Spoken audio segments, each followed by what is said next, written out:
अखंड मंडलाकारं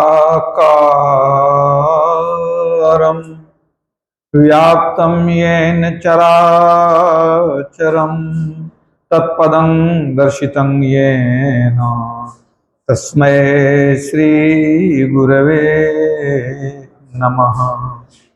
नित्यशुद्धं निराभासं निराकारं निरंजनं नित्यबोधं चिदानंदं गुरुं ब्रह्म नमाम्यहम्। बोलिए प्रेम से श्री सद्गुरु महाराज की जय। परमाराध्य गुरुदेव के पावन श्री चरणों में कोटिशः नमन। आदरणीय बुजुर्ग सत्संगी गण, धर्म प्रेमी सज्जनों, माताओं, बहनों तथा प्यारे बच्चों, संस्कृत में एक शब्द है अस्ति, दूसरा शब्द है नास्ति। अस्ति का अर्थ है, नास्ति का अर्थ नहीं है। तो जो व्यक्ति ईश्वर के लिए अस्ति शब्द का प्रयोग करते हैं, यानी वे कहते हैं कि ईश्वर है, उनको हम आस्तिक कहते हैं। ईश्वर के लिए जिन्होंने अस्ति कहा तो उनको हम आस्तिक कहते हैं। और जो व्यक्ति ईश्वर के लिए नास्ति शब्द का प्रयोग करते हैं, अर्थात नहीं है, उनको हम नास्तिक कहते हैं। तो जो लोग आस्तिक हैं, ईश्वर को मानने वाले हैं, वे लोग निश्चित रूप से ईश्वर की चर्चा करते हैं, ईश्वर की खोज करते हैं, ईश्वर की उपासना करते हैं। लेकिन जो नास्तिक हैं, ईश्वर को नहीं मानते हैं, वे लोग व्यंग करते हैं, कहते हैं भाई जो दिखाई नहीं पड़ता, जिसके होने का कोई प्रमाण नहीं है, उसके पीछे अपना समय क्यों बर्बाद करें, क्या लाभ है ईश्वर को खोजने से। हो सकता है कोई आपको ही नास्तिक व्यक्ति पूछ दे कि आप लोग ईश्वर को क्यों खोजते हैं, क्या फायदा है। अगर आप नहीं जानेंगे तो उत्तर नहीं दे पाएंगे। आपको ज्ञान होना चाहिए कि हम लोग ईश्वर को खोजते क्यों हैं, क्यों चाहते हैं ईश्वर का साक्षात्कार हो, ईश्वर की अनुभूति हो, उससे लाभ क्या होगा।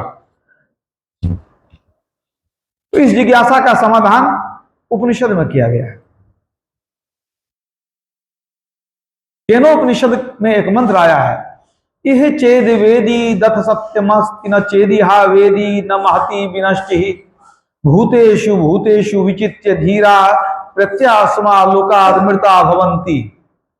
अर्थात यदि इस जन्म में ब्रह्म को जान लिया तो ठीक है, और नहीं जाना तो बड़ी भारी हानि है।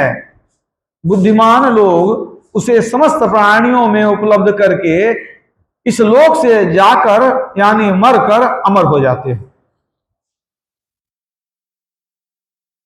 तो इस मंत्र में क्या कहा गया कि यदि तुमने इसी जन्म में ब्रह्म को जान लिया तो ठीक है, अच्छा है, और नहीं जाना तो बड़ी भारी हानि है। अब मन में जिज्ञासा हो सकती है, ईश्वर को जान लिए तो अच्छा है, नहीं जाने तो बड़ी भारी हानि है, तो जान लेंगे तो क्या अच्छा होगा, हमको क्या सब लाभ मिल जाएगा, अच्छा क्या होगा। और नहीं जानेंगे तो ईश्वर हमारा क्या बिगाड़ लेगा, क्या हानि कर लेगा। हमारा जो दिखाई नहीं पड़ता वो हमारा क्या हानि कर सकता है। मन में जिज्ञासा होगी जरूर। अब यह जानना जरूरी है कि ईश्वर को हम जान लेंगे तो अच्छा क्या होगा, और नहीं जानेंगे तो हमारा क्या काम बिगड़ जाएगा, क्या हानि होगी। इसका खूब स्पष्ट उत्तर कठोपनिषद में यमराज ने नचिकेता को दिया। राज कहते हैं, इह चेद सकद बौद्धुम प्राक श्रेयस्य विसर्षः ततः सर्गेषु लोकेषु सर्वत्वाय कल्पते। यानी मरने से पूर्व, मृत्यु के पूर्व यदि तुमने ब्रह्म को यानी ईश्वर को जान लिया तो तुमको मुक्ति होगी, यही अच्छा हुआ। यदि तुमने ईश्वर को जान लिया तो मुक्ति होगी, और यदि नहीं जाना तो हानि क्या होगी? तो यहां बताया गया, विभिन्न विनाशशील लोकों में तुम जन्म लोगे, मरते रहोगे, माना आवागमन के चक्र में घूमते रहोगे। अब यदि कोई कभी चर्चा कर दे, भाई ईश्वर ईश्वर क्यों करते हैं, क्या जरूरी है, ईश्वर की खोज क्यों जरूरी है, तो इसमें समाधान हो गया क्या? ईश्वर को जानने से मुक्ति होती है, और नहीं जानने से जन्म मरण के चक्र में घूमते हैं। तो मुक्ति का मतलब क्या है? मृत्यु के मुख से छूट जाना, न शरीर में आएंगे, न मरना पड़ेगा। यूं तो सबके जीवन में दुख है, लेकिन एक दुख है कि सबका समान है, एक दुख सबके साथ लगा हुआ है। जितने लोग हैं सबका दुख कुछ कुछ अलग अलग होता है, लेकिन एक ऐसा दुख है जो सबको है। वो दुख क्या है? मृत्यु का भय। कोई मरना नहीं चाहता है, मरना सबको पड़ता ही है, चाहे भगवान राम हो या कृष्ण हो, जो आए सभी चले गए। तो मृत्यु के मुख से छूटना चाहते हैं, मोक्ष पाना चाहते हैं, तो इसके लिए आपको ईश्वर को जानना पड़ेगा। यदि तुमने ईश्वर को जान लिया तो मुक्ति। इसमें दो बातें हुई। एक बात तो ये पता चल गई कि ईश्वर को क्यों खोजना चाहिए, ईश्वर को जानेंगे तो मुक्ति होगी। और दूसरी बात यह भी पता चल गई कि मुक्ति होती कैसे है। ईश्वर को जानने से ही मुक्ति होती है। अगर मुक्ति चाहिए तो किसी तरह बाहर भटकने से मुक्ति होने वाली नहीं है। कबीर साहब ने कहा, मुक्ति न होवे नाचे गावे, मुक्ति न होवे मृदंग बजावे, मुक्ति न होवे साखी पद बोले, मुक्ति न होवे तीर्थ डोले। तीर्थों में भटकने से भी मुक्ति नहीं होती है। अब पलटू साहब ने क्या कहा? देवी देवा सेई परम पद किन्हू न पावा, भैरो दुर्गा शिव बांध के नरक पठावा। क्या मतलब हुआ? परम पद किन्हू न पावा, परम पद माने मोक्ष पद। क्या कहते हैं? देवी देवा से ही, देवी देवा की भक्ति करके परम पद माने मोक्ष पद किन्हू न पावा। ये जो भैरव दुर्गा शिव हैं, बांध के नरक पठावा, ये नरक भी जाते हैं। मतलब क्या है? अरे सारे देवी देवता आवागमन में घूम रहे हैं, तो आवागमन में घूम रहे हैं तो स्वर्ग क्या, नरक क्या, और विभिन्न योनियां क्या?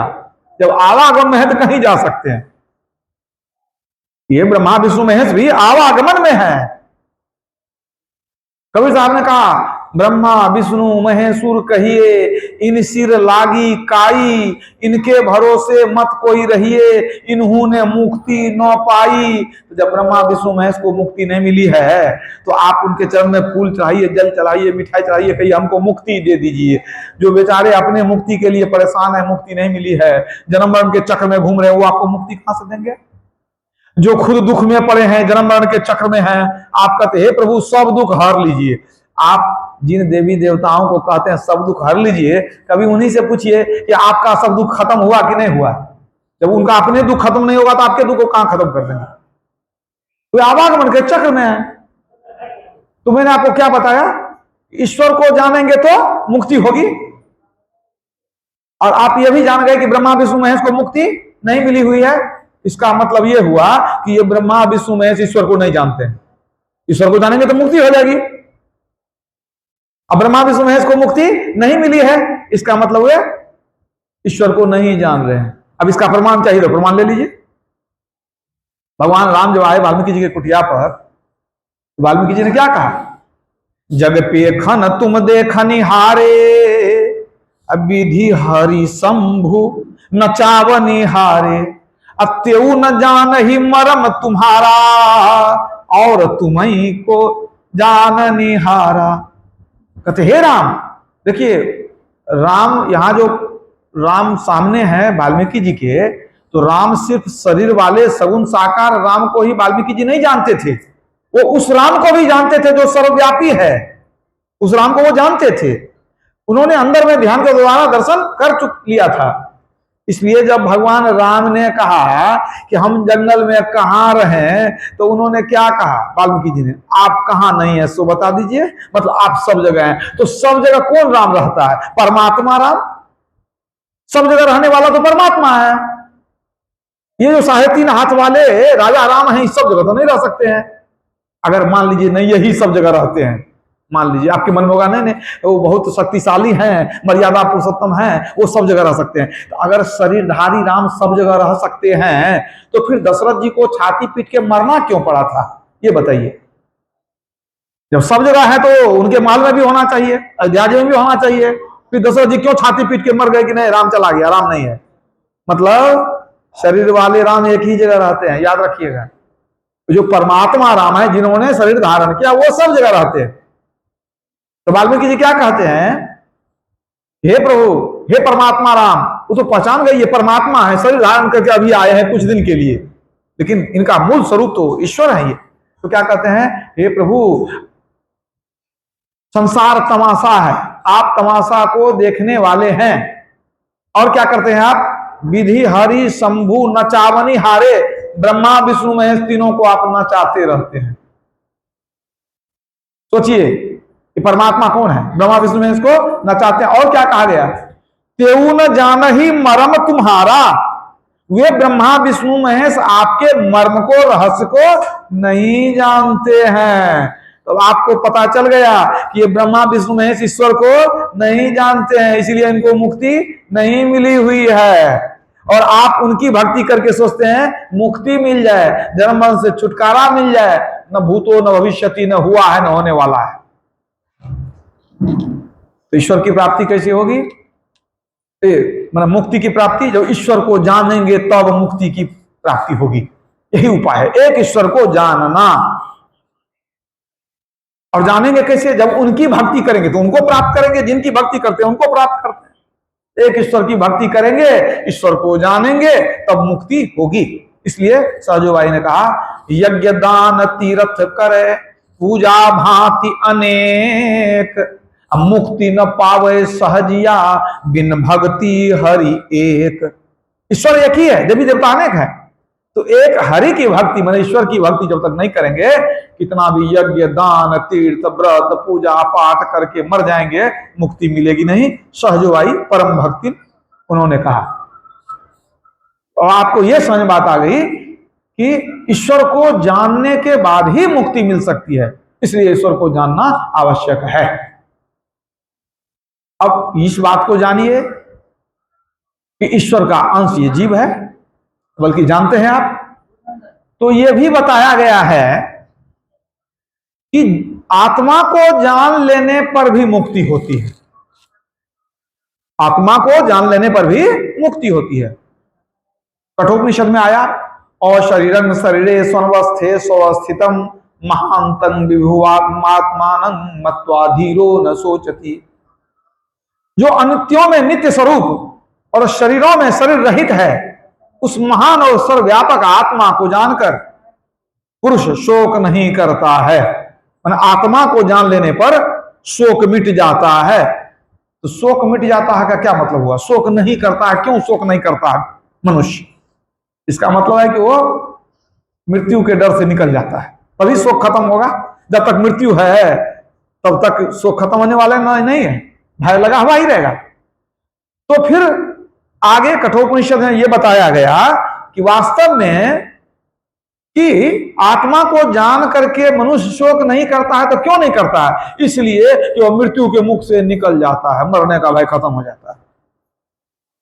और शब्द में स्पर्शम रूपम व्ययम तथा और रसम नित्यम गंधवच्यत अनाद अनंतं महतः परं ध्रुवं निच्चाय तन्मृत्यु मुखात् प्रमुच्यते।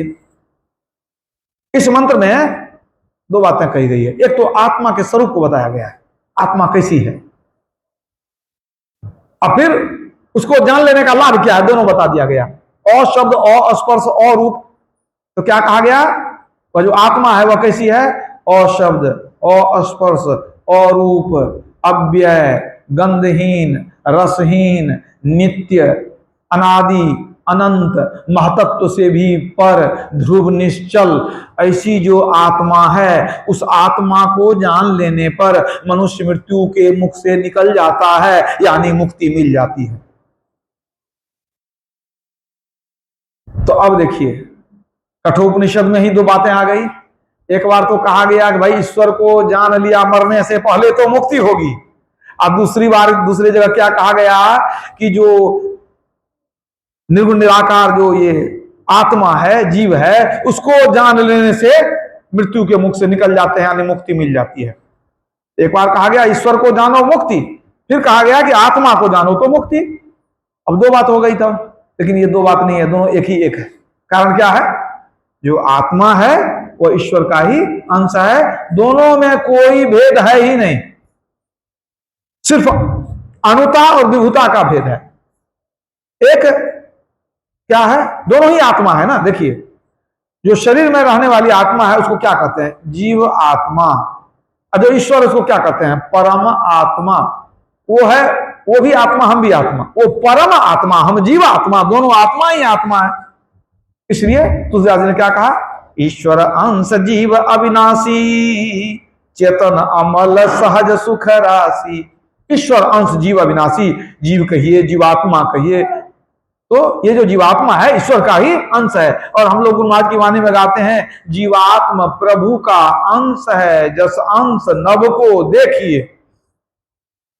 इसी बात को हाथरस के संत तुलसी साहब ने कहा, चौथे लोक बसत एक स्वामी, अब जीव अंश उस अंतर्यामी।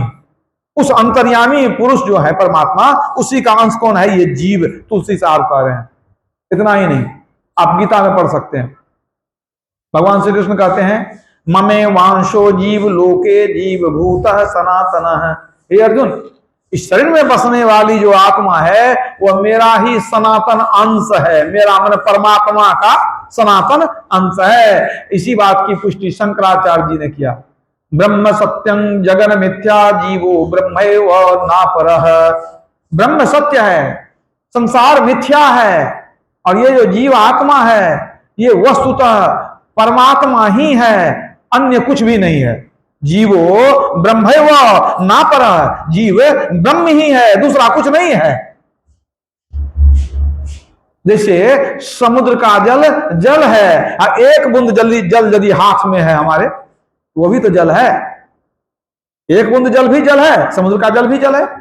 अगर एक बूंद जल को ठीक से आप जान गए, यह H2O है, 2 भाग हाइड्रोजन 1 भाग ऑक्सीजन के मिलन से ये जल बना है, तो एक बूंद जल को जाने तो क्या समुद्र के जल को नहीं जाने? जान गए। मतलब आत्मा को जाने तो परमात्मा को नहीं जाने? बिल्कुल जाने। तो जैसे आत्मा को जानेंगे तो परमात्मा को भी जानेंगे। अब दोनों को जानेंगे मतलब मुक्ति हो गई। तो मुक्ति का मतलब परमात्मा को जानिए, लेकिन परमात्मा को जानने के पहले ही आत्मा को जानना पड़ता है। जब हम साधना करते हैं तो पहले स्व का ज्ञान हो जाता है, पहले अपना ज्ञान होता है, तब उसके बाद आप समझ पाते हैं कि जो हम है वही परमात्मा है। अहम ब्रह्मास्मि, दूसरा कुछ है ही नहीं। ब्रह्म सत्यम जगन मिथ्या, तब अनुभव होता है। तो मतलब यह है कि आत्मा परमात्मा को अगर जान लें तो मुक्ति होगी। तो जानेंगे कैसे? तो एक तो सुन करके जानना होता है, और दूसरा होता है पहचान करके जानना। तो जो सुन करके जानते हैं यह भी ज्ञान है, यह भी जरूरी है, लेकिन इसमें ज्ञान की पूर्णता नहीं होती है। सुन करके पूरा ज्ञान नहीं होता है, सुन करके थोड़ा ज्ञान होता है। जब सुन करके जानते हैं तो फिर पहचान करके जानने का प्रयास करते हैं, उसको अनुभव ज्ञान कहते हैं। अनुभव ज्ञान में ज्ञान की पूर्णता होती है। अनुभव ज्ञान, अणु मन पीछे, भव मन उत्पन्न, वह ज्ञान जो सबसे पीछे मिलता है, अंत में जो ज्ञान हो उसको अनुभव ज्ञान कहते हैं।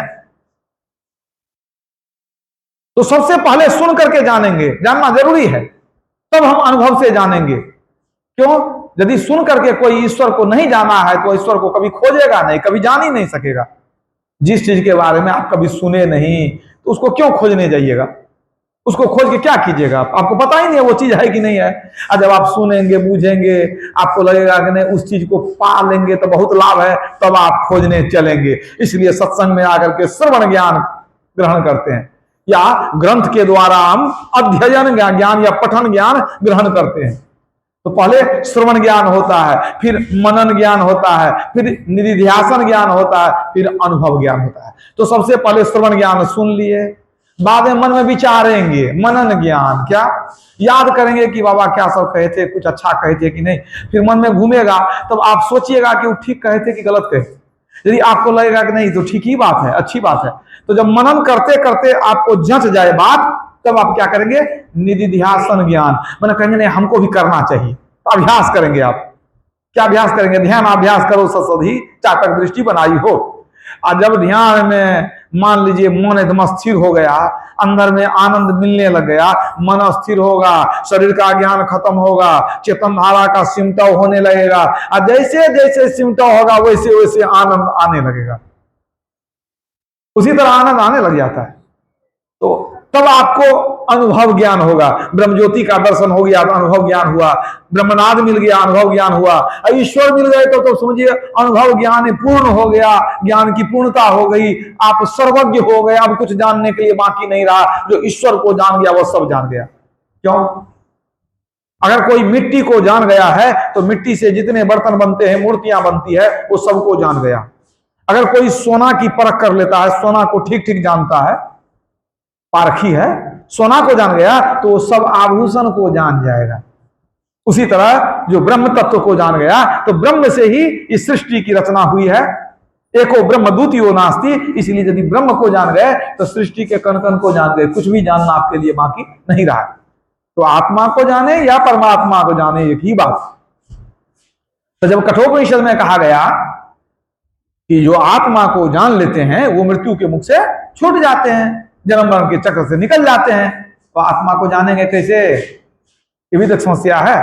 अब इसका उत्तर बताया गया, परांचि खानी व्यतृणत स्वयंभू तस्मात् परां पश्यति नान्तरात्मन कश्चित् धीरः प्रत्यगात्मान मैक्षदावृत चक्षुर्मृतत्वमिच्छन्। अर्थात स्वयंभू परमात्मा ने हमारी इंद्रियों को बहिर्मुखी बनाया है। यह हमारी इंद्रियां बाहर ही देखती है, अंदर नहीं देखती। तब कोई कोई धीर पुरुष अमृत तत्व की इच्छा करते हुए बंद नेत्रों वाला आवृत चक्षु होकर दृष्टि शक्ति को अंदर में फेर कर आत्मा का दर्शन करते हैं। इसमें क्या क्या कहा गया कि हमारी इंद्रियां बाहर देखती है। अच्छा, आत्मा है कहां? हमारी अंदर में जीवात्मा है, वो कहां है? भीतर में है, बाहर में तो है नहीं। और हमको जो परमात्मा ने जो इंद्रियां दिया वो बाहर में काम करती है। आपकी आंख है, बाहर में देखती है, अंदर में तो नहीं देखती है। अंदर में देखने लग जाए एक्सरे की क्या जरूरत पड़ेगी, है कि नहीं? आपकी कान है, बाहर की बातें सुनती है। तो हमारी इंद्रियां बाहर ही ग्रहण करती है, बाहर ही देखती है, तो अंदर में आत्मा को देख नहीं सकती। तो कैसे देखेंगे आत्मा को, कैसे जानेंगे आत्मा को? तो कहते हैं कोई कोई धीर पुरुष, धैर्य चाहिए। अधैर्य क्यों चाहिए? कि तुरंत काम होने वाला नहीं है कि बैठे आंख बंद किए आत्मा को देख लिए। बड़ा धैर्य चाहिए। कितना धैर्य चाहिए? रामकृष्ण जी महाराज कहा करते थे कि भक्ति के क्षेत्र में भक्त को पुश्तैनी किसान बनकर रहना चाहिए। क्यों? जो पुश्तैनी किसान होते हैं, रामकृष्ण जी महाराज कहते हैं, जो पुश्तैनी किसान होते हैं, एक बार दो बार या कई बार फसल नष्ट हो जाने पर भी वो खेती का काम नहीं छोड़ते हैं। सब दिन वही किए हैं तो वो खेती ही करते हैं। लेकिन यदि कोई मुनाफा के लोभ में पड़ करके एक साल खेती कर लेता है और यदि फसल नष्ट हो गई तो वो कान पकड़ लेता है, अब हम कभी जिंदगी में खेती नहीं करेंगे। एक बार फसल बर्बाद हो गई, वो खेती छोड़ दिया। क्यों? सोचा था बड़ा फायदा है इसमें। लेकिन जो पुश्तैनी किसान है, अब जो हो जितना ही उपजाऊ हो, लेकिन वो करते रहेगा। वही कहते हैं कि धर्म के क्षेत्र में मनुष्य को पुश्तैनी किसान बन के रखना चाहिए, धैर्य रखना चाहिए। पूज्यपाद संत प्रभु आज इस विषय पर बहुत प्रवचन करते थे कि साधना में धैर्य की बड़ी आवश्यकता है। उसी संबंध में उनकी एक किताब है जो मेरे पास उपलब्ध है, धीरज धरे तो कारज सरे। जब धैर्य रखेंगे तो काम बनेगा। किताब उपलब्ध है अभी। तो क्या कहा गया कि कोई कोई धीर पुरुष, धैर्य चाहिए, ठीक है। अब फिर कहा कि क्या कहा गया, अमृत तत्व की इच्छा करते हुए। अमृत तत्व की इच्छा मतलब जन्म मरण से छूटना, अमर हो जाना। जिसके मन में है कि हम जन्म मरण के चक्र से छूटें, सदा के लिए अमर हो जाएं, वही ना कष्ट उठाएगा। अब मान लीजिए किसी को नरक स्वर्ग के चक्कर में आनंद आ रहा, सोता नहीं ठीक है नरक चक्कर, नरक स्वर्ग जाएंगे, हमको कोई दिक्कत नहीं है, तो क्यों जाएगा वो? क्या कहते हैं कि ध्यान करने क्यों ईश्वर को खोजेगा वो? आत्मा को क्यों जानेगा वो? मोक्ष क्यों प्राप्त करेगा? तो एक बात तो धैर्य चाहिए, दूसरी बात मृत्यु के मुख से निकलने की इच्छा होनी चाहिए, अमृत तत्व पाने की इच्छा होनी चाहिए। और उसके बाद क्या, बंद नेत्रों वाला होकर, आवृत चक्षु, जब आंख बंद करके बैठेंगे तब क्या होगा? यही तो ध्यान की अवस्था है। ध्यान करने के लिए क्या करते हैं? आंख कान मुख बंद कराओ, अनहद झींगा शब्द सुनाओ, अब दोनों तिल एक तार मिलाओ, फिर देखो गुलजारा है। नैनों की करी कोठरी, अब पुतली पलंग बिछाए, पलकों की चिकडारी के पिय को लिया रिझाए। पलकों का पर्दा गिरा देते हैं, तब अंदर में पिया को रिझाने का प्रयास करते हैं। तो यही तो है, मंद नेत्रों वाला होकर, मतलब ध्यान की अवस्था में जाकर दृष्टि शक्ति को अंदर में फेर कर, अभी बाहर देखते हैं, बाहर देखना छोड़ करके अंदर देखेंगे, तब क्या होगा? तब आत्मा का दर्शन होगा। मतलब धैर्य रखिए, मोक्ष पाने का लक्ष्य रखिए, आंख बंद करके ध्यान में बैठिए, दृष्टि को स्थिर करते रहिए, करते करते करते कभी होगा। दृष्टि योग अभ्यास अति ही करत ही करत, कपनी सहज ही छूटे प्रौढ़ होवे सुरत। तिल दरवाजा टूटे नजर के जोर से, अरे हारे में ही लगे टकटकी खूब जोर बरजोर से। अंधकार का पर्दा टूटेगा। गुरु महाराज कहते हैं, दो नयन बीचो बीच सन्मुख, एक टक देखत रहो, आप ही वह बिंदु झलके पट गिरा निरखत रहो। अंधकार का आवरण जब भेदन होगा, प्रकाश मंडल में जाएंगे, तब अनहद शब्द मिलेंगे। उन अनहद शब्दों के बीच एक सार शब्द जो निर्मायिक शब्द है, अनहद शब्द माइक शब्द होता है, लेकिन जो अनाहत सार शब्द है वह निर्मायिक शब्द है। उस शब्द को पकड़ेंगे तो आत्मज्ञान होगा, परमात्म ज्ञान होगा। मतलब क्या हुआ कि आत्मा को जानने के लिए आपको ध्यान योग करना पड़ेगा, अंदर में देखना, निज तन में खोज सज्जन बाहर न खोजना, अपने ही घट में हरि हैं अपने में खोजना। कैसे खोजना? दो नयन नजर जोड़ी के एक नोक बना के, यही है ध्यान योग। तो ध्यान योग के द्वारा ही आत्मज्ञान होगा, आत्मज्ञान के द्वारा ही मुक्ति मिलेगी। ये तो बात समझ में आ गई। अब आप समझ गए कि मुक्ति की प्राप्ति कैसे होती है। ब्रह्मा जी एक बार आए धरती पर, उन्होंने देखा मनुष्यों को, तो सभी परेशान, सब के सब मनुष्य परेशान, दुख में पड़े हुए। आप देखेंगे दुख तो सब प्राणी के जीवन में है, लेकिन मनुष्य के जीवन में दुख ज्यादा है। इसका प्रमाण क्या है? जबकि सबसे ज्यादा बुद्धि ज्ञान मनुष्य को, और सबसे ज्यादा दुखी मनुष्य। अब प्रमाण क्या है सो देखिए। बहुत से आदमी ऐसे होते हैं कि अपने जीवन से तंग आकर के जीवन को अंत कर लेते हैं, है ना, जिसको आप कहते हैं आत्महत्या कर लिया। लेकिन ये आत्महत्या शब्द गलत है। जरा विचार कीजिए, क्या आत्मा की हत्या हो सकती है? भगवान कृष्ण ने साफ कह दिया, नैनं छिन्नन्ति शस्त्राणि नैनं दहति पावक न चैनं क्लेदयन्त्यापो न शोष्यति मारुतः। तो आत्मा का कौन हत्या करेगा? तो आत्मा की हत्या तो कोई कर ही नहीं सकता, लोग शरीर की हत्या करता, लेकिन कहते हैं आत्महत्या। तो ये शब्द अपने आप में गलत है। कुछ बात संतरी पवन जी महाराज ने कहने की कृपा की थी, मैं अपनी ओर से नहीं कह रहा हूं। हम लोग क्या करते हैं, शरीरांत करते हैं, देहांत कर लेते हैं, लेकिन आत्मा का हनन नहीं हो सकता। तो मनुष्य जब परेशान होता है तो अपनी हत्या कर लेता है, शरीर की हत्या कर लेता है। लेकिन कभी सुने कि बैल को किसान इतना जोता कि वो बेचारा परेशान होकर आत्महत्या कर लिया, वो कुआं में डूब के मर गया है? ऐसा नहीं सुने होंगे। एक कुत्ता को मालिक इतना मारा कि वो जाकर के आग में कूद करके मर गया। कोई जीव जंतु आत्महत्या नहीं करने जाता, मैंने शरीर को खत्म करने नहीं जाता, लेकिन आदमी जो है अपने शरीर को खत्म करने के लिए तैयार रहता है, धमकी भी देता है। कोई स्त्री अपने पति को धमकी देती है, कोई पति भी स्त्री को धमकी देता है। तो कहने का मतलब क्या है कि मनुष्य सबसे ज्यादा परेशान है, जबकि सबसे ज्यादा बुद्धि ज्ञान सब है। तो ब्रह्मा जी देखे कि मनुष्य बड़ा परेशान है, इस सृष्टि करना हमारा बेकार हो गया। वो परेशान हो गए कि इसका उपाय क्या करें अब हम। तो चले गए खोजते खोजते, और देवता के पास नहीं जाकर के वो देवों के देव महादेव के पास चले गए, और जाके वहां पर अभिवादन किए उनका। भगवान महादेव ने पूछा, कहिए प्रजापति कैसे आप दर्शन देने की कृपा की। ब्रह्मा जी ने कहा, हे त्रिशूल पाणी, हाथ में त्रिशूल है तो उनका नाम त्रिशूल पाणी भी है, चंद्रशेखर भी है, आशुतोष भी है उनका नाम। हे त्रिशूल पाणी, संसार के सभी मनुष्य त्रयशूल से व्यथित हो रहे हैं। त्रयशूल, दैहिक दैविक भौतिक तापा। हे त्रिशूल पाणी, संसार के समस्त मनुष्य त्रयशूल से व्यथित हो रहे हैं। इन त्रयशूल को निर्मूल करने का कोई निर्भूल उपाय हो तो बता दीजिए। त्रयशूल को खत्म करने का कोई सटीक उपाय हो तो बता दीजिए। अर्थात जीव का कल्याण कैसे होगा, दुखों से मुक्ति कैसे मिलेगी, बता दीजिए। भगवान शिव ने कहा कि देखिए, कोई कहते हैं कि योग के द्वारा मुक्ति होती है, और कोई कहते हैं ज्ञान के द्वारा मुक्ति होती है, लेकिन मेरा विचार कुछ और है। ब्रह्मा जी करने कहा तो हम आपके पास आए हैं, आप ही का विचार जानने के लिए आए हैं, अपना विचार न कहिए हमको, कैसे मनुष्य का कल्याण होगा। तो उन्होंने कहा ठीक है, बता देते हैं। योगहीनं कथं ज्ञानं मोक्षदं भवति हो, योगो अपि ज्ञानहीनस्तु न क्षमो मोक्ष कर्मणि, तस्माद् योगं च ज्ञानं च मोक्षोर्मभ्यसेत्। अर्थात ये ब्रह्मा जी, योगहीन ज्ञान से मुक्ति नहीं होती, ज्ञानहीन योग से भी मुक्ति नहीं होती।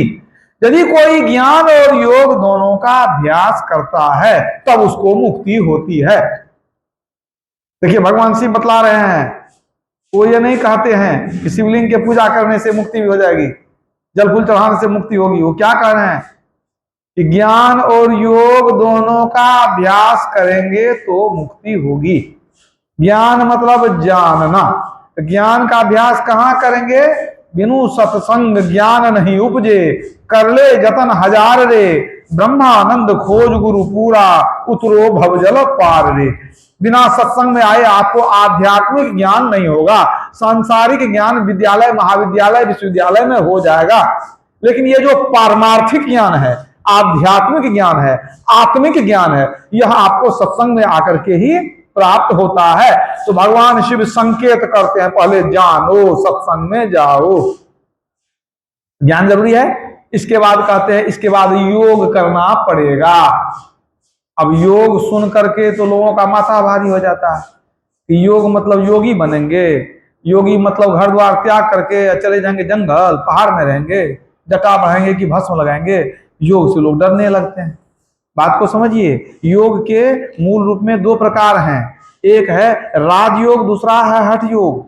जो हठ योग है उसमें जो क्रियाएं होती है वो खास करके शारीरिक क्रियाएं होती है और श्वास पर जोर दिया जाता है हठ योग में। और राजयोग में जो है मुख्य रूप से वो मन का शमन होता है, मानसिक क्रियाएं होती है, मन को ही संयमित करते हैं।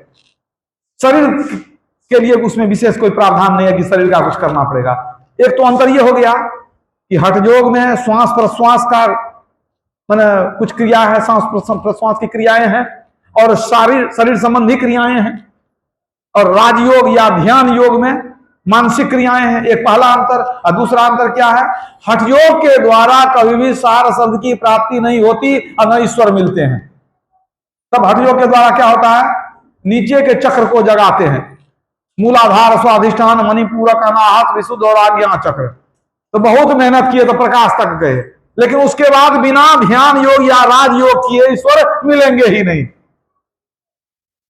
अब मूलाधार, स्वाधिष्ठान, मणिपूरक, इसी को जगाते जगाते आपका शरीर छूट गया तो चले गए, कहां गए? गई भैंस पानी में, आवागमन के चक्र में घूमते रहिए। लेकिन जो सच्चे संत हैं उन्होंने राजयोग का प्रचार किया। वो क्या बतलाते हैं कि सीधे आज्ञा चक्र में ध्यान लगाओ और वहां ध्यान टिक गया तो नीचे के पांचों चक्र स्वतः जागृत हो जाएंगे। इन पांचों चक्र के जगने से जो लाभ होगा, सारा लाभ एक बार आज्ञा चक्र के ध्यान से हो जाता है। तो नीचे के चक्र को जगाने से क्या लाभ है? जो नीचे जगाते हैं वो भी ऊपर जाते हैं, तो फिर वहीं पर आके ध्यान योग करना पड़ता है आगे उनको। राजयोग फिर छोड़ना, हठयोग छोड़ना पड़ता है। मूलाधारा बधी पंच चक्र भेदी आज्ञा चक्रे ज्योति थाको निरवधि देखिवे से निधि जावे भव व्याधि भासीवे आनंद सागरे। 5 चक्र को पार करके छठे चक्र में जब हम अपना आसन जमाते हैं, छठा चक्र जागृत हो जाता है, आज्ञा चक्र से सहस्त्र कमल में जाते हैं, प्रकाश मंडल में पहुंचते हैं, तो देखिवे से निधि जावे भव व्याधि भासीवे आनंद सागरे। अंदर का खजाना मिल जाएगा, सारे दुख दर्द मिट जाएंगे और आनंद के सागर में आप गोता लगाएंगे। एक बंगाली महात्मा का ये उक्ति है।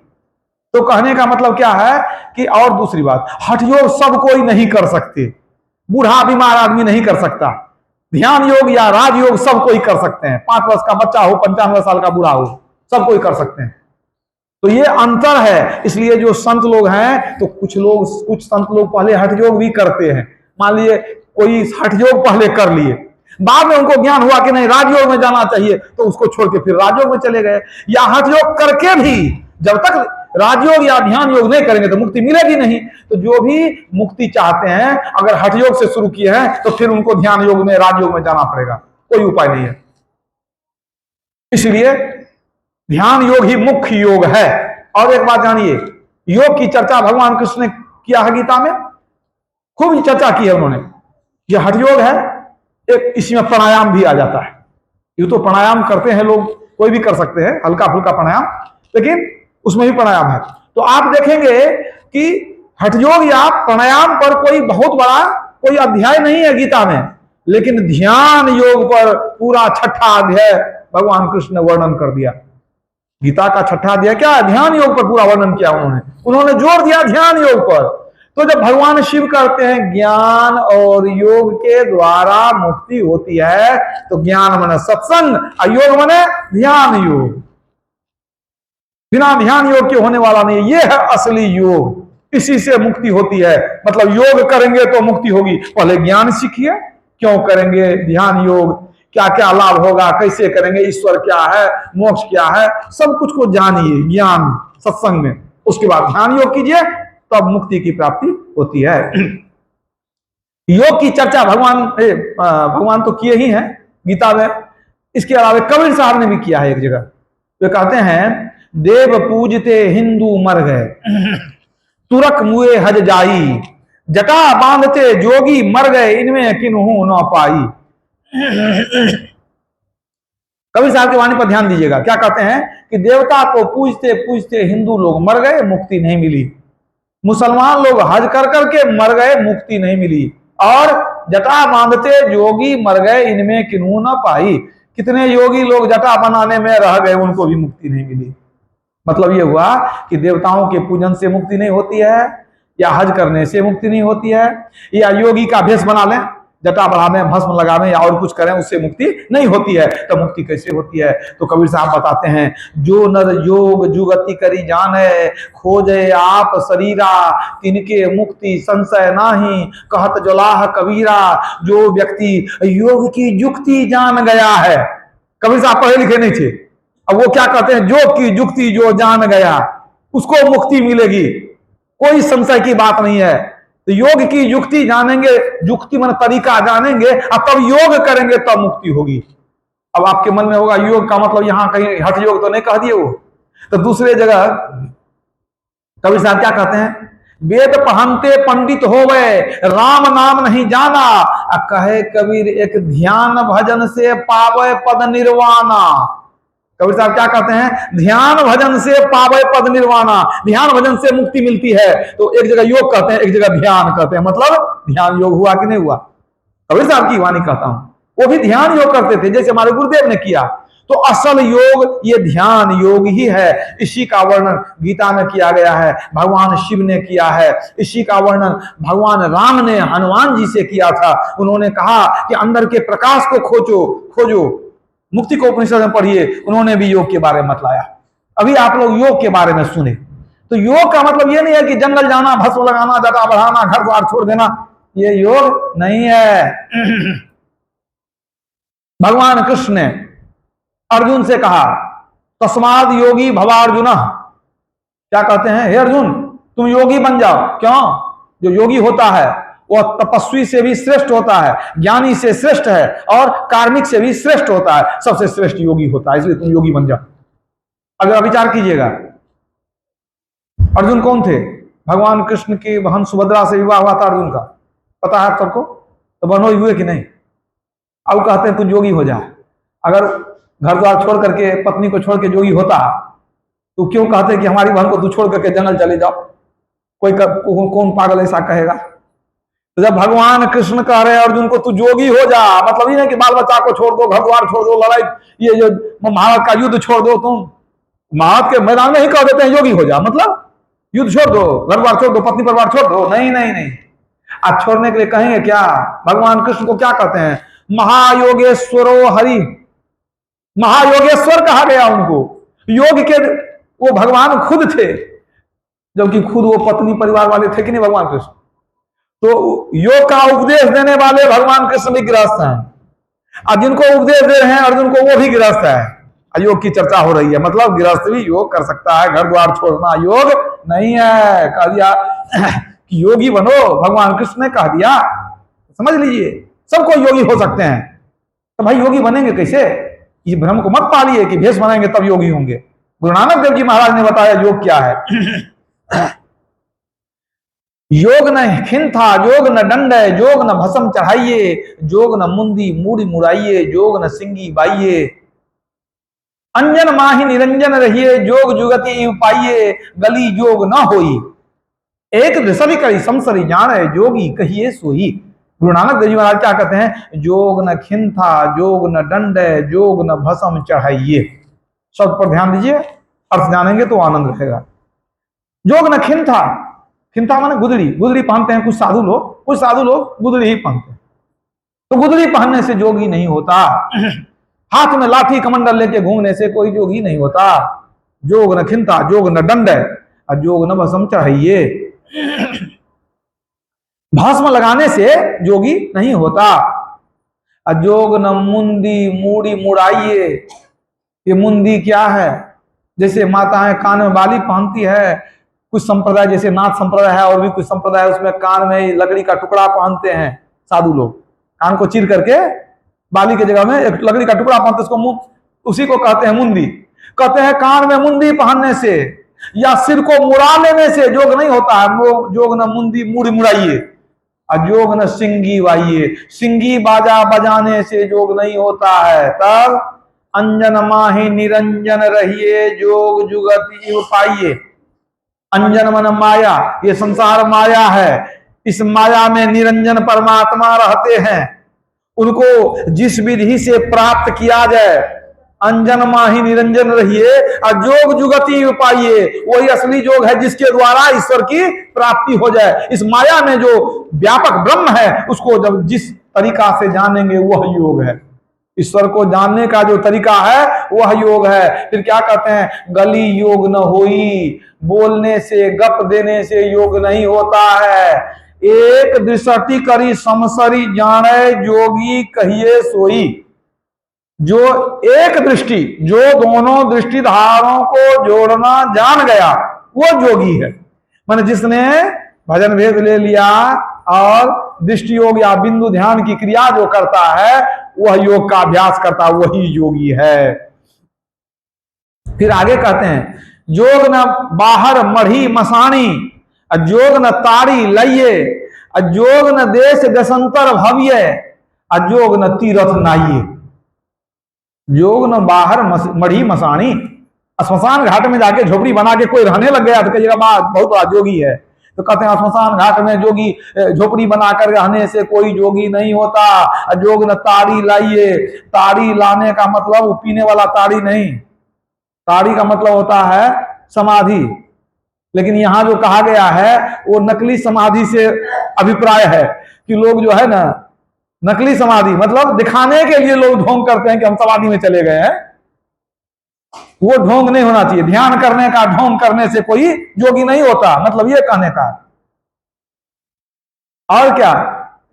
जोग न देश देशांतर भव्य, साधु का वेश बनाए, अब भटक रहे हैं कहाँ, तीर्थों में, आज यहाँ, कल वहां, परसों वहां, सातपुरी घूमे, चारों धाम घूमे, कुंभ घूमे, हरिद्वार घूमे, वृंदावन घूमे, जहां तहां भटक रहे हैं, भटक रहे हैं। तो देश देशांतर घूमते रहने से जोगी हो जाएगा, ये भी नहीं है। अजोग न तीरथ नाइए, तीरथ में डुबकी लगाने से जोगी नहीं होता है। तो गुरु नानक देव जी महाराज क्या कहते हैं, दीक्षा लेकर के जो दृष्टि योग की साधना करेगा वही असली योगी है, वही आत्मा को जानेगा, वही परमात्मा को प्राप्त करेगा। यही हमारा जो सनातन धर्म है उसका सार तत्व है। वेद का निचोड़ यही है कि ध्यान योग के द्वारा परमात्मा को प्राप्त करो। यही मैं आपको रामतीर्थ जी महाराज के बारे में कल कुछ सुना रहा था। रामतीर्थ जी महाराज विदेश में गए, शायद अमेरिका या जापान की घटना है। वहां जब गए तो उन्होंने कहा मैं भारतीय योग विद्या का प्रचार करने के लिए आया हूं। सबने कहा कि आप प्रचार करने आए हैं तो कैसे प्रचार होगा आपका? कहा नहीं, हम लोगों को बुलाएंगे, एक जगह हमारा जो है ना वक्तव्य होगा, कुछ जो भाषण होता है या प्रवचन कहिए, तो लोग आएंगे, उनको मैं ज्ञान दूंगा। तो लोगों ने कहा कि जब आप चाहते हैं कि योग विद्या का हम ज्ञान दें लोगों को, तो सबसे पहले आप कुछ पर्चा छपाइए, पोस्टर छपवाइए, आप क्या करने वाले हैं उसका ज्ञान दीजिए। आप पोस्टर छपा करके वितरण कीजिए, लोगों को मालूम होगा तब तो लोग आएंगे आपके यहाँ सुनने के लिए, नहीं तो क्यों आएंगे। आपका जो कार्यक्रम है उसका प्रचार कीजिए, पोस्टर वगैरह छपाइए। उन्होंने कहा हम तो पर्चा पोस्टर कभी छपाते नहीं है। तो कहा तब कैसे लोग आएगा आपके यहाँ सुनने के लिए, लोग को मालूम ही नहीं होगा। उन्होंने कहा देखो जी, हमारा प्रचार जो होता है वो पर्चा पोस्टर से नहीं होता है। एक काम करो, यहाँ इस शहर के जो बड़े बड़े कुछ डॉक्टर हैं उनको बुलाकर एक बार ला दो, वही हमारा प्रचार करेंगे सब जगह। कहा डॉक्टर लोग आपका प्रचार करेंगे? उनको कोई काम नहीं है, आपका प्रचार क्यों करेंगे डॉक्टर लोग? कहा देखो तुम बताते ना, सिर्फ बुलाओ तो एक बार डॉक्टर को, देखना कि प्रचार करते हैं कि नहीं करते हैं। सबको आश्चर्य लगा, कौन पागल महात्मा आया है भारत से, कहता हमारा प्रचार डॉक्टर लोग करेगा। डॉक्टर लोग को बुलाया गया, डॉक्टर लोग आ गए सब। उन्होंने कहा हम लेटते हैं और हम लेट जाएंगे, 2-4 मिनट के बाद हमारा डॉक्टरों को हमारे शरीर की जांच करेगा कि हम स्वस्थ हैं कि नहीं, हमारा शरीर ठीक ठाक है कि नहीं। वो लेट गए और लेट करके ऐसे ध्यान मुद्रा में गए, ऐसी समाधि में गए, कहाँ चले गए पता नहीं। मतलब बुझ रहे हैं ना, जोगी जो सच्चे जोगी होते हैं वो तो शरीर से आत्मा को निकाल सकते हैं। आदि गुरु शंकराचार्य ने क्या किया था, अपना शरीर छोड़ करके अपने आत्मा को निकाल करके एक दूसरे राजकुमार के शरीर में प्रवेश कर गए थे। राजकुमार मर गया था, उसके शरीर में प्रवेश कर गए थे, पर काया प्रवेश कहते हैं इसको। अब वो जो लेट गए, अब कुछ देर के बाद डॉक्टर लोग गया सारा यंत्र लेकर के, तो देखता है हे भगवान, इसकी नाड़ी में कोई गति नहीं, हृदय गति भी बंद है, ये तो मर गया है लगता है, ये तो बिल्कुल कुछ है ही नहीं, ये तो मर चुका है। सबको आश्चर्य लगा जी, तो लेटा था अभी बात करते करते से कैसे मर जाएगा। अब बीमारी हो, अब शरीर पूरा स्वस्थ है, कुछ भी शरीर में बीमारी नहीं है, लेकिन न धड़कन है, न नस है, न नाड़ी है, न श्वास है, सब खत्म हो गया। कुछ देर में सोचा कि नहीं बेकार हो गया, ये तो मर गया है। इतने में वो क्या हुआ कि कुछ देर बाद उठ करके बैठ गए। अब सब डॉक्टर परेशान हो गया कि हमारा वो आदमी जिंदा कैसे हो गया, सब परेशान हो गया। कहा ये क्या हो गया, आप तो मरे हुए थे।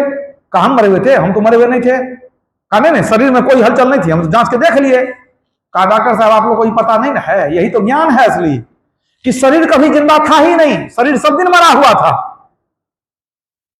और जो हम हैं हम कभी मरते ही नहीं, हम सब दिन जिंदा ही रहते हैं। तो आप लोग दोनों को मिला देते हैं एक में। अरे शरीर कभी जिंदा है ही नहीं। क्षितिजल पावक गगन समीरा, पंच रचित यह अधम शरीरा, अप्रगट सो तनु तू आगे सोवा, जीव नित्य तू के ही लगी रोवा। भगवान राम ने यह ज्ञान दे दिया रामायण में। ये 5 तत्व का शरीर तो जड़ है, अजीव तो चेतन है। भगवान राम बाली की पत्नी तारा को कहते हैं, जब बाली मर गया तो कहते किसके लिए रोती हो, शरीर के लिए। तो शरीर तेरे आगे में रखा हुआ है, उसके लिए क्या रोना, कोई ले गया है। 5 तत्व का अधम शरीर तेरे आगे रखा हुआ है, शरीर के लिए रोती है तो शरीर यही है, कोई लेने गया। और यदि आत्मा के लिए रोती है तो आत्मा का कोई कुछ बिगाड़ ही नहीं सकता, वो तो अविनाशी है, उसका क्या बिगड़ेगा। तो अब किसके लिए रोती है, यही ज्ञान दे रहे हैं समर्थ रामदास ये रामतीर्थ जी महाराज। उन्होंने समझा दिया कि शरीर कभी ये जिंदा था ही नहीं, ये शरीर तो सब दिन मुर्दा ही मुर्दा है। और हम जो हैं, हम जीव हैं, हम सदा जिंदा ही, हम मर ही नहीं सकते हैं। इसी बात को कबीर साहब ने कहा, राम मरे तो हम मरे, नातर मरे बलाय। अब परमात्म का बेटवा कभी न मारा जाए, मरे न मारा जाए। परमात्मा का बाल का अब मरे न मारा जाए। कहते हैं हम तब मरेंगे जब राम मरेगा हमारा। न राम मर सकता है, ना मर सकते हैं। राम मरे तो हम मरे, और नातर मरे बला है, और जो बला है मर जाए मर जाए। न राम मरने वाला है, ना हम मरने वाले हैं। क्यों? परमात्मा का बाल का मरे न मारा जाए। हम तो परमात्मा के बाल का है, मन अविनाशी जीव है, न हम मर सकते हैं, ना हमको कोई मार सकता है। तो ये ज्ञान दिया। अब उनको मैंने डॉक्टरों को बड़ा आश्चर्य लगा। एक ऐसा आदमी है कि अपने इच्छा से ये जिंदा हो जाता है, अपने इच्छा से मर जाता है। बड़ा भयंकर योग है। जब चाहे तो शरीर से निकल भी जाए, जब चाहे शरीर में प्रवेश कर जाए। ऐसा प्रचार हुआ कि भीड़ लग गई। डॉक्टर लोग अपने बोलने लगे कि ऐसा एक योगी आया है। तो सोचिए भारत की योग विद्या क्या है। यह है असली योग। ध्यान योग ही असली योग है। अब बिना ध्यान योग के किसी को मुक्ति मिलने वाली भी नहीं है। याद रखिएगा। कुछ लोग सोचते हैं मरेंगे तो मुक्ति हो जाएगी, मरने पर कोई मुक्ति नहीं होती है। पिंड पाते न या मुक्ति सा मुक्ति न तु मन्यते, देहे ब्रह्मत्व मायाते जला नांग सिंधवं यथा, अनन्यतांग यदा याति तदा मुक्त स उच्यते। योग शिखोपनिषद में कहा गया मरने पर जो मुक्ति होती है वह असल में मुक्ति है ही नहीं। जैसे नमक का ढेला समुद्र के जल में मिल करके एक मेक हो जाता है, उससे अलग नहीं रहता, उसी तरह जब जीवात्मा परमात्मा में मिल करके एक मेक हो जाए उस अवस्था को मुक्ति कहते हैं। मतलब जीवात्मा परमात्मा का मिलन हो जाए उस अवस्था को मुक्ति कहते हैं। तो जीवात्मा परमात्मा का मिलन क्यों नहीं हो रहा है? देखिए जीवात्मा कहाँ है? आप तो जानते हैं शरीर के अंदर में जीव है। अच्छा परमात्मा कहाँ है? सारे शास्त्र में कहा हुआ है कि परमात्मा आपके अंदर में है। प्रकृति पार प्रभु सब उर्वासी, सबके हृदय में है। अग्निवाद ने क्या कहा? सब में व्यापक सबते न्यारा सब घट एक ही राम। भगवान कृष्ण ने क्या कहा? ईश्वर सर्वभूतानां हृदय से अर्जुन तिष्ठति। ये अर्जुन ईश्वर सबके हृदय में रहते हैं। तो हमारे अंदर में ईश्वर है, हम जीव हैं, हम भी अंदर में है ना। कब से हैं? अरे जब से जन्म लिए हैं तब से तो कम से कम है, पहले थे कि नहीं मालूम नहीं। जब शरीर नहीं था तो क्या कहेंगे? जब से शरीर है तब से हैं दोनों अंदर में। लेकिन जब इसी शरीर में परमात्मा भी है तब तक भेंट क्यों नहीं हुई? घट ही में पिया ना ही मुलाकात बड़ी अचरज हुआ, कबीर साहब कहते हैं। अब भेंट क्यों नहीं होती है? इसलिए नहीं होती है कि परमात्मा और जीवात्मा के बीच में कुछ पर्दा लगा हुआ है, माया का आवरण है। तो जब तक बीच में माया है तब तक दर्शन नहीं होगा। माया हटेगी तब दर्शन होगा। इस बात को समझिए। इसको बहुत अच्छे तरीके से तुलसीदास जी ने वर्णन किया है। भगवान श्री राम, लक्ष्मण और सीता जी तीनों भरद्वाज मुनि के आश्रम से निकले। जब आए थे वहां स्वागत सत्कार हुआ, और जब वहां से निकले भरद्वाज मुनि के आश्रम से वनगमन काल में, तो जंगल में पगडंडी का रास्ता था। पगडंडी आप लोग समझते होंगे, बस एक ही आदमी चलने लगे रास्ता। जंगल में वैसा ही बाद बाकी पूरा झाड़ जंगल है।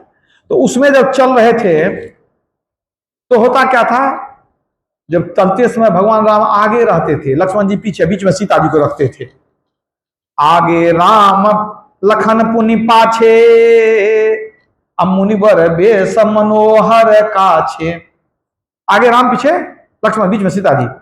अब देखिए कि लक्ष्मण जी को भगवान राम से बहुत प्रेम था। उनको अगर कुछ देर नहीं देखते थे तो मन व्याकुल हो जाता था, हमेशा चाहते थे राम का दर्शन होते रहे। अब जब बीच में सीता जा रही है, बीच में सीता है, तो लक्ष्मण जी को राम का दर्शन होगा। पगडंडी के रास्ते बजा रहे हैं। अब वो कभी बायां धाके लक्ष्मण जी, कभी दायां की भगवान राम का दर्शन हो जाए। अब बीच में सीता जी है तो दर्शन नहीं होता है। तो तुलसीदास जी क्या कहते हैं? आगे राम लखन पुनि पाछे, मनोहर मुनिवर बेश मनोहर काछे, उभय बीच सिय सोहति कैसे, अब ब्रह्म जीव बीच माया जैसे। आगे राम जा रहे हैं, पीछे लक्ष्मण जी, अब बीच में सीता जी उसी तरह शोभायमान है जैसे ब्रह्म और जीव के बीच में माया हो। मतलब क्या हुआ? ब्रह्म और जीव के बीच में माया हो। राम ब्रह्म रूप हैं, लक्ष्मण जी जीव रूप हैं, माता सीता माया रूप है। लक्ष्मण जी को राम का दर्शन तब होगा जब बीच से सीता हटेगी, मतलब जीव ब्रह्म का दर्शन तब करेगा जब बीच से माया हटेगी। कितना सुंदर बता दिया उन्होंने, बिना कुछ कहे बहुत कुछ कह दिया। तो बीच से माया हटेगी कैसे? यही तो क्रिया योग है। हम लोग और कुछ नहीं करते हैं। ईश्वर भी अंदर में, हम भी अंदर में, बीच में कुछ आवरण है, माया का पर्दा है, बस उसको हटाने के लिए ही ध्यान योग करते हैं। योग कहिए, ध्यान कहिए, दोनों को मिला के ध्यान योग कहिए, राजयोग कहिए, एक ही बात है। अंत साधना कहिए, एक ही बात है। तो उसमें क्या सब करते हैं? तो आप ये समझ गए बीच में पर्दा है, जीवात्मा परमात्मा के बीच में। वो भी पर्दा एक नहीं है, अनेक पर्दे हैं। उसी पर्दा का संकेत किया कौन? कबीर साहब। घूंघट का पट खोल रे तो को पी भी मिलेंगे। यही बात पलटू साहब कहते हैं। क्या? बुरका डारे टारी खुदा बा खुद दिखलावे। बुरका को हटा दो, खुदा दिखाई पड़ जाएगा। बुरका कैसा होता है? काला। आंख बंद कीजिए, क्या दिखाई पड़ता है? काला। वही है बुरका, वही है घूंघट। तो यहां तो एक सामने में एक ही दिखाई पड़ रहा है ना, लेकिन एक ही नहीं है। हम लोग रोज गाते हैं, थोड़ा सा विचार कीजिएगा तो सब समझ में आ जाएगा। क्या? घट तम प्रकाश अरु शब्द पट त्रय जीव पर हैं छा रहे, कर दृष्टि अरु ध्वनि योग साधन ये हटाना चाहिए। घट शरीर, घट माने शरीर, इसके अंदर में क्या? तम प्रकाश अरु शब्द पट त्रय तीन पर्दा जीव पर हैं छा रहे। जीव के ऊपर तीन पर्दा, इसको कैसे हटाएंगे? कर दृष्टि अरु ध्वनि योग साधन, मतलब दृष्टियोग और नाना अनुसंधान करेंगे तो उसके बाद ये हटेगा। ये हटाना चाहिए। हटा के क्या फायदा होगा? इनके हटे माया हटेगी, प्रभु से होगी एकता, फिर द्वैतता नहीं कुछ रहेगी, असमनन दृढ़ चाहिए। अगर अंधकार प्रकाश शब्द को हटा दिए तो इनके हटे, अब माया हटेगी। माया बिल्कुल हट गई, माया है ही नहीं। अब क्या होगा? प्रभु से होगी एकता, प्रभु से मिलन होगा। कहां मिलन हुआ? अपने अंदर में ना। अब फिर द्वैतता नहीं कुछ रहेगी। एक बार मिल लेंगे तो बिछड़ेंगे नहीं। ये नहीं कि मिल गए फिर बिछड़ गए, सो नहीं। संसार के जो पति होते हैं वो बिछड़ भी जाते हैं। एक संतवानी है, ऐसे पति को वरे, और जो जन्म मरी जाए, पति तो ऐसो चाहिए कि चुड़लो अमर हो जाए, सदा के लिए हम सुहागवती हो जाए। वो पति जो कभी छोड़ के नहीं जाए, वो कौन है? वो जगत पति है। तो वही कहते हैं अंदर में परमात्मा का दर्शन हो गया, ऐसा मिलन होगा कि फिर बिछड़न होगा ही नहीं। न पल बिछड़े पिया हमसे, न हम बिछड़े प्यारे से, उन्हीं से नेह लागी है, हमन को इंतजारी क्या। कबीर साहब कहते हैं हम एक पल भी बिछुड़ते नहीं है, एक बार मिल गए तो सब दिन के लिए मिल गए। अब इसी बात को गुरु महाराज ने क्या कहा? हम प्रभु प्रभु हम एक ही होई, द्वंद्व और द्वैत रहे नहीं कोई, मैं ही ऐसी आरती की जय, अब भव मह जन्म बहुरी नहीं ली जय। संसार में फिर जन्म नहीं लेना पड़ेगा अगर प्रभु से ऐसा प्रेम करें कि हम प्रभु प्रभु हम एक ही होई, दोनों प्रभु और हम दोनों मिलकर के एक हो जाएंगे। इसी बात को कबीर साहब ने कहा, निज घर में निज प्रभु को पावे। ये तो गुरु महाराज की वाणी है। वो हाँ, ये गुरु महाराज की ही वाणी है। निज घर में निज प्रभु को पावे, अति हुलसावे ना, मैं ही अस गुरु संत जुक्ति भवत्रास मिटावे ना। अपने इस घर में ही प्रभु को पा लेंगे, दूसरे जगह जाना नहीं पड़ेगा। प्रकाश मिला, शब्द मिला, परमात्मा से मिलन हो गया, सदा के लिए मिल गए, फिर बिछुड़ना होगा ही नहीं। यही तो हमारे सनातन धर्म का निचोड़ ज्ञान है। संत मत कहां से निकला? ये तो वेद का ही ज्ञान है ना।